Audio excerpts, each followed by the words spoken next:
நண்பர்கள் அனைவருக்கும் என் வணக்கம். இந்த வீடியோவில் நம்ம லீவிங் அண்ட் ஜாயினிங்கிலிருந்து ஒரு டிஃப்ரெண்ட்டான ப்ராப்ளம் வந்து சால்வ் பண்ணி பார்க்க போகிறோம். ஸோ கொஷின் முதல்ல படிக்கிறேன். ஏ மற்றும் பி இருவரும் ஒரு வேலையை முறையை 20 மற்றும் 30 நாட்களில் தனித்தனியே செய்து முடிப்பர். இருவரும் வேலை செய்ய ஆரம்பித்து சிறிது நாட்கள் கழித்து ஏ சென்று விட்டால் மீத வேலையை பி மட்டும் தனியாக 15 நாட்கள் செய்து முடித்தால் அந்த வேலை முழுவதும் முடிய தேவைப்படும் நாட்கள் எவ்வளவு அப்படின்ட்டு கேட்டிருக்காங்க. ஸோ ஏக்கும் பிக்கும் தனித்தனியாக நாள் வந்து கொடுத்துட்டாங்க. அந்த ஜாப்பை வந்து கம்ப்ளீட் பண்ணுறதுக்கு ஏ வந்து 20 நாள் செஞ்சார்னா அந்த ஜாப்பை கம்ப்ளீட் பண்ணுவார். பி மட்டும் தனியாக 30 நாள் செஞ்சாங்கன்னா அந்த ஜாப்பை வந்து கம்ப்ளீட் பண்ணுவாங்க. ரெண்டு பேரும் சேர்ந்து அந்த ஜாப்பை செய்ய ஆரம்பித்து கொஞ்ச நாள் கழித்து ஏ வந்து ரிலீவ் ஆகிட்டார். எவ்வளோ நாள் கழித்து ரிலீவ் ஆகிறார் அப்படின்னு கொடுக்கல கொஷினில். ஆனால் மீத வேலையை பி மட்டும் தனியாக 15 நாட்கள் செய்து முடித்தால் அந்த வேலை முடிய எவ்வளோ நாட்கள் ஆகும்னு தான் கேட்டிருக்காங்க. ஸோ இந்த கொஷினை பொறுத்த வரைக்கும் எவ்வளோ நாள் கழித்து ஏ வந்து ரிலீவ் ஆகிறாங்க அப்படிங்கிறது மட்டும் நம்ம கண்டுபிடிச்சிட்டோம்னா அது கூட இந்த மீத வேலையை பி மட்டும் செஞ்சு முடிக்கிறதுக்காக முன்னால் இந்த 15 நாள் வந்து ஆட் பண்ணிட்டோம்னா இந்த சம்முக்கான ஆன்சர் வந்து நம்மளுக்கு கிடச்சிடும். இந்த சம்மை வந்து நம்ம சால்வ் பண்ணுறதுக்கு முன்னாடி இந்த சம்மை வந்து உங்களுக்கு ஈஸியாக புரியணுங்கிறதுக்காக ஒரு சிம்பிளான ஒரு எக்ஸாம்பிள் ப்ராப்ளம் இதை மட்டும் நான் சால்வ் பண்ணி பார்த்துட்டு நம்ம அந்த கணக்கு சால்வ் பண்ணி பார்க்கலாம். இது உங்களுக்கு புரிஞ்சிருச்சுனாலே அந்த கணக்கு வந்து உங்களுக்கு ஈஸியாக புரிஞ்சிடும். ஸோ இந்த கொஷினில் என்ன கொடுத்துருக்காங்கன்னா ஏ என்பவர் ஒரு வேலையை 5 நாட்களிலும் பி அதே வேலையை 10 நாட்களிலும் தனித்தனியே செய்து முடிப்பர். ஏ மட்டும் தனியாக வேலையை தொடங்கி 3 நாட்கள் கழித்து சென்று விட்டால் மீதமுள்ள வேலையை செய்து முடிக்க பி எடுத்துக்கொள்ளும் நாட்கள் எவ்வளவு அப்படின்ட்டு கேட்டிருக்காங்க. ஸோ ஏக்கு 5 நாள் பிக்கு 10 நாள் கொடுத்தாச்சு. கொடுத்துட்டு ஏ மட்டும் தனியாக அந்த ஜாபை ஸ்டார்ட் பண்ணி மொதல் 3 நாள் வரைக்கும் செஞ்சதுக்கப்புறமா ரிலீவ் ஆகிட்டாங்கன்னா அந்த மீதமுள்ள வேலையை பி முடிக்க எடுத்துக்கொள்ளும் நாட்கள் எவ்வளவுன்னு தான் கேட்குறாங்க. ஸோ மீத வேலை கொடுத்துக்கிறதுனால நம்ம மீத வேலை வந்து கண்டுபிடிக்கணும். மீத வேலைன்னா என்ன அப்படின்னா, ஒரு எக்ஸாம்பிளுக்கு என்கிட்ட வந்து ஒரு 100 ரூபா இருக்குது. அந்த 100 ரூபாவில் வந்து ஒரு குறிப்பிட்ட அமௌண்ட் வந்து நான் செலவு பண்ணிட்டேன். அப்போ வந்து மீத ஒரு அமௌண்ட் வந்து என்கிட்ட இருக்கும். அந்த மீத தொகை வந்து எவ்வளோன்னு நம்ம கணக்கு போடணும்னா எவ்வளோ பணத்தை வந்து செலவு பண்ணியிருக்கு அப்படிங்கிறது முதல்ல கேல்குலேட் பண்ணணும். ஸோ அந்த கான்செப்டில் தான் வந்து இந்த கொஷின் வந்து கொடுத்துருக்காங்க. ஸோ அப்போ மீத வேலை வந்து நம்மளுக்கு தெரியணும் அப்படின்னா இது வரைக்கும் எந்த அளவுக்கு வந்து வேலை செஞ்சு முடிக்கப்பட்டிருக்கு அப்படிங்கிறது வந்து நம்ம கண்டுபிடிச்சாகணும்.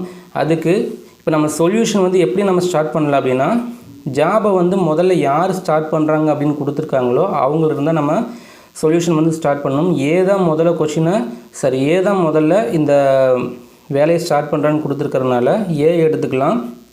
இப்போ வந்து நம்ம முதல்ல இது வரைக்கும் செஞ்சு முடிக்கப்பட்ட வேலையோட அளவு வந்து நம்ம கேல்குலேட் பண்ணணும். அதுக்கு ஏக்கான டோட்டல் நம்பர் ஆஃப் டேஸ் வந்து 5 நாள் கொடுத்துருக்காங்க, அதை எடுத்துக்கலாம். நியூமரேட்டரில் எவ்வளோ நாள் வரைக்கும் ஏ தனியாக அந்த ஜாபை செஞ்சுட்டு ரிலீவ் ஆகிக்கிறேன்னு கொடுத்துருக்காங்களோ அதை எடுத்துக்கலாம். ஸோ இது வந்து இது வரைக்கும் செஞ்சு முடிக்கப்பட்ட வேலையோட அளவு. ஸோ யார் கொஷினில் முதல்ல வேலையை யார் ஸ்டார்ட் பண்ணுறான்னு கொடுத்துருக்காங்களோ அவங்களுக்கு தான் நம்ம கேல்குலேட் பண்ணணும்.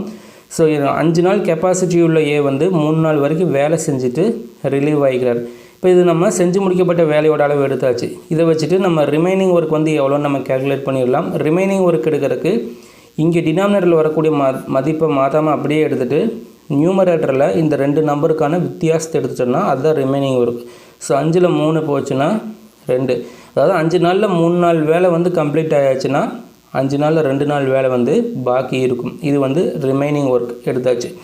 அடுத்து மீதமுள்ள வேலையை செய்து முடிக்க பி எடுத்துக்கொள்ளும் நாட்கள் எவ்வளவு அப்படின்னு தான் கேட்குறாங்க. ஸோ ரிமைனிங் ஒர்க் வந்து கண்டுபிடிச்சாச்சு. 5 நாள் 2 நாள் வேலை வந்து ரிமைனிங் இருக்குது. இந்த ரிமைனிங் ஒர்க்கை பி மட்டும் தனியாக செஞ்சு முடிக்கிறதுக்கு எவ்வளோ நாள் ஆகும் அப்படின்னு தான் கேட்குறாங்க. ஸோ பிக்கான டோட்டல் நம்பர் ஆஃப் டேஸ் வந்து கொஷினில் கொடுத்துட்டாங்க. இதை வந்து இங்கே சப்ஸ்டியூட் பண்ணிட்டோம்னாவே இந்த சம்முக்கான ஆன்சர் வந்து நம்மளுக்கு கிடச்சிடும். ஸோ ரிமைனிங் ஒர்க்கை பி மட்டும் தனியாக செஞ்சு முடிக்கிறதுக்கு 4 டேஸ் ஆகும். இது ஒரு கான்செப்ட். அப்புறம் இன்னொரு கான்செப்ட் எப்படி கேட்பாங்கன்னா, மீத வேலை வந்து பி தனியாக செஞ்சு முடிக்கிறதுக்கு இவ்வளோ நாள் ஆகும் அப்படின்ட்டு கொஷினில் கொடுத்துட்டு இந்த மொத்த வேலையும் தனியாக செஞ்சு முடிக்கிறதுக்கு பிக்கு எவ்வளோ நாள் ஆகும் அப்படின்ட்டு கேட்பாங்க. கொஷினில் வந்து இந்த 10 நாள் அப்படின்றத வந்து கொடுக்க மாட்டாங்க. மீத வேலையை பி மட்டும் தனியாக செஞ்சு முடிக்கிறதுக்கு இவ்வளோ நாள் ஆகும்னு கொடுத்துட்டு இதை வச்சு பியை கண்டுபிடிக்க சொல்லி கேட்டிருப்பாங்க. அப்போ இதுக்கு நம்ம மீத வேலையை வந்து கண்டுபிடிச்சிருப்போம் இன்ட்டு பி இஸ் 4 இந்த கான்செப்டை வச்சுட்டு இப்போ பி மட்டும் இந்த மொத்த ஜாபையும் செஞ்சு முடிக்கிறதுக்கு இது ஈக்குவல் பண்ணோம்னா 4 × 5/2 அப்படின்ட்டு வரும். ஸோ பி மட்டும் இந்த மொத்த ஜாபையும் செஞ்சு முடிக்கிறதுக்கு 10 நாள் ஆகும் அப்படின்ட்டு வரும். ஸோ இந்த கான்செப்ட் தான் வந்து நம்ம இப்போ இந்த கணக்கில் வந்து நம்ம அப்ளை பண்ண போகிறோம். ஸோ இந்த சொல்யூஷன் எப்படி நம்ம ஸ்டார்ட் பண்ணணும்னா, ஏவும் பியும் சேர்ந்து தான் அந்த ஜாபை ஸ்டார்ட் பண்ணுறாங்க அப்படின்னு கொடுத்துருக்காங்க. அதனால் நம்ம முதல்ல ஏ ப்ளஸ் பி வந்து எவ்வளோன்னு நம்ம கேல்குலேட் பண்ணணும். சாதாரணமாக ஏ ப்ளஸ் பி வந்து கேல்குலேட் பண்ணுறதுக்கு நம்மளுக்கு மீசிமா கண்டுபிடிக்கணும். ஆனால் மீசிமா இல்லாமையும் நம்ம வந்து ஏ ப்ளஸ் பி வந்து கேல்குலேட் பண்ணலாம். அதுக்கு பெரிய நம்பர் என்ன கொடுத்துருக்காங்களோ அதை எடுத்துகிட்டு டிவைடட் பை சின்ன நம்பர்னுடைய எத்தனையாவது மடங்கு பெரிய நம்பர், சின்ன நம்பர்னுடைய 1.5வது மடங்கு பெரிய நம்பர், இதை எடுத்துகிட்டு ப்ளஸ் அது கூட 1 ஆட் பண்ணிக்கலாம். இந்த ப்ளஸ் 1 அப்படிங்கிறது இந்த ஏ ப்ளஸ் பி கான்செப்டில் மீசிமா இல்லாமல் நம்ம எடுக்கிறதுக்கு எல்லா நம்பர் கூட நம்ம வந்து 1 ஆட் பண்ணோம் டினாமினேட்டரில். இது வந்து கான்ஸ்டன்ட். அப்போ ஏவும் பியும் சேர்ந்து இந்த ஜாபை கம்ப்ளீட் பண்ணுறதுக்கு 12 நாள் ஆகும். இப்போ நம்ம ஏ ப்ளஸ் பி எடுத்தாச்சு.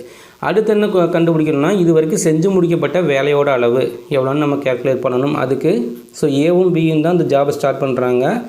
ஏவுக்கும் பிக்குமான டோட்டல் டேஸ் வந்து 12 டேஸ் எடுத்தாச்சு. இப்போ எவ்வளோ நாள் கழித்து ஏ வந்து ரிலீவ் ஆகிறார் அப்படிங்கிறது கொஷினில் கொடுக்கல. அதனால் நம்ம எக்ஸ்னே வச்சுக்கலாம். இது வந்து செஞ்சு முடிக்கப்பட்ட வேலையோட அளவு. அடுத்து இப்போ நம்ம ரிமைனிங் ஒர்க் எவ்வளோன்னு நம்ம கேல்குலேட் பண்ணணும். ரிமைனிங் ஒர்க் எடுக்கிறதுக்கு இங்கே டினாமினேட்டர் இருக்கக்கூடிய மதிப்பு அப்படியே வச்சுட்டு இப்போ நியூமரேட்டரில் வந்து டினாமினேட்டர் மைனஸ் நியூமரேட்டர் அப்படித்தான் போன சம்பளம் நம்ம எடுத்திருந்தோம். ஆனால் இங்கே வந்து எக்ஸ்ன்னு கொடுத்துருக்கறனால அதை அப்படியே எடுத்துக்கலாம். சரிங்களா? இந்த ரெண்டு நம்பருக்கான வித்தியாசத்தை வந்து நம்ம மேலே எடுத்திருந்தோம் ரிமைனிங் ஒர்க் கால்குலேட் பண்ணுறதுக்கு. இங்கே எக்ஸ்ன்னு கொடுத்துருக்கறனால 12 மைனஸ் எக்ஸ் அப்படின்ட்டே வச்சுக்கலாம்.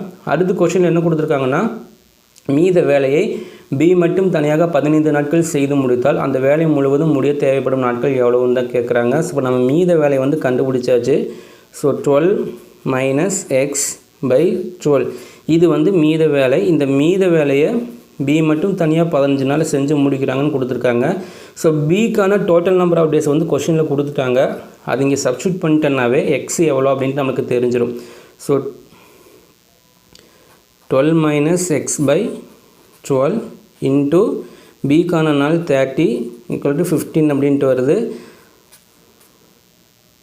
4 10 ஈக்குவல் பண்ணால் எக்ஸ் வந்து 6 டேஸ் அப்படின்ட்டு நம்மளுக்கு கிடைக்கும். 6 அப்படின்றது ஏவும் பியும் சேர்ந்து முதல் 6 நாள் வரைக்கும் அந்த ஜாபை செஞ்சுருக்குறாங்க, அல்லது 6 நாள் வரைக்கும் வேலை செஞ்சதுக்கப்புறமா ஏ ரிலீவ் ஆகிக்கிறார் அப்படின்ட்டு அர்த்தம். ஸோ எக்ஸு தெரிஞ்சாச்சு. இப்போ நம்மளுக்கு தேவை அந்த வேலை முழுவதும் முடிய தேவைப்படும் நாட்கள் எவ்வளோன்னு தான் கேட்குறாங்க. ஸோ எக்ஸ் 6 நாள், ரிமைனிங் ஒர்க் வந்து 15 நாள். அது இங்கே ஆட் பண்ணிட்டோன்னா அந்த மொத்த வேலையும் முடிவதற்கு நம்மளுக்கு 21 நாள் வந்து தேவைப்படும்.